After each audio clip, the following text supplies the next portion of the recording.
প্রধান উপদেষ্টা অধ্যাপক ডক্টর মোহাম্মদ ইউনূসের সঙ্গে বৈঠকে বসেছেন মির্জা ফখরুল ইসলাম আলমগীরের নেতৃত্বে বিএনপির ৩ সদস্যের প্রতিনিধি দল। বিএনপি মহাসচিবের সঙ্গে আছেন দলের স্থায়ী কমিটির সদস্য সালাউদ্দিন আহমেদ ও হাফিজ উদ্দিন আহমেদ। সন্ধ্যা ৬টার দিকে রাষ্ট্রীয় অতিথি ভবন যমুনায় বিএনপি মহাসচিব সহ প্রতিনিধি দলের সদস্যদের গাড়ি প্রবেশ করে।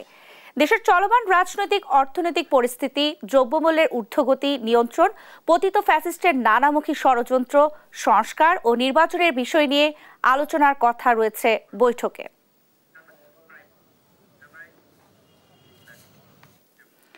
রাষ্ট্রীয় অতিথি ভবন যমুনায় আছেন আমাদের সহকর্মী সাইফুল রিপন।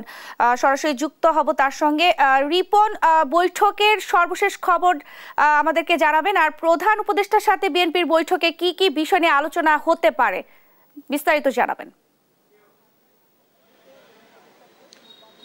ন্যান্সি, সন্ধ্যা ৬:১৬টার দিকে বিএনপি মহাসচিব মির্জা ফখরুল ইসলাম আলমগীরের নেতৃত্বে বিএনপির দুই স্থায়ী কমিটির ২ সদস্য সালাউদ্দিন আহমেদ এবং মেজর অবসরপ্রাপ্ত হাফিজ উদ্দিন আহমদ বীর বিক্রম ৩ জন প্রধান উপদেষ্টা ডক্টর মোহাম্মদ ইউনূসের সাথে বৈঠক শুরু করেছেন এবং সেই বৈঠকটি এখনও চলমান রয়েছে। এবং আমরা বিভিন্ন সূত্রে থেকে যেটি জানতে পেরেছি যে দেশের বর্তমান যে চলমান পরিস্থিতি এবং বিভিন্ন ধরনের যে আন্দোলন সংগ্রাম এবং বিভিন্ন দাবি দাওয়া নিয়ে যে আন্দোলনগুলো চলছে, এর পাশাপাশি যেই সেনাবাহিনীর পক্ষ থেকে কিংবা সরকারের পক্ষ থেকে যে অপারেশন ডেভিল হান্ট শুরু করা হয়েছে, সেই বিষয়গুলো নিয়ে আলোচনা হতে পারে এমনটি কিন্তু আমরা জানতে পেরেছি। এছাড়া আরেকটি সবচেয়ে গুরুত্বপূর্ণ যে বিষয়টি, যে নির্বাচনকে কেন্দ্র করে কিন্তু বিএনপি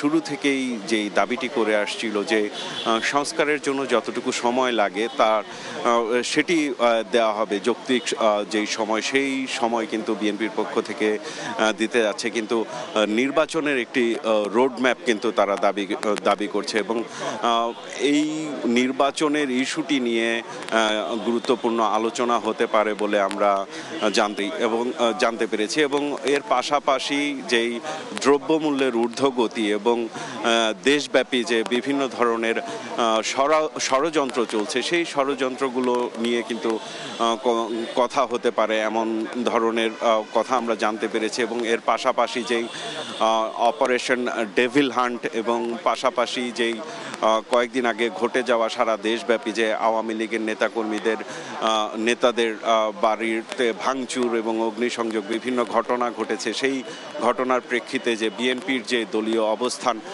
সেই অবস্থানটিও কিন্তু স্পষ্ট করা হতে পারে এই আজকের এই বৈঠকে। কিন্তু এর পাশাপাশি মূলত নির্বাচনকে গুরুত্ব দিয়েই আজকের এই বৈঠক এমনটি কিন্তু আমরা জানতে পেরেছি।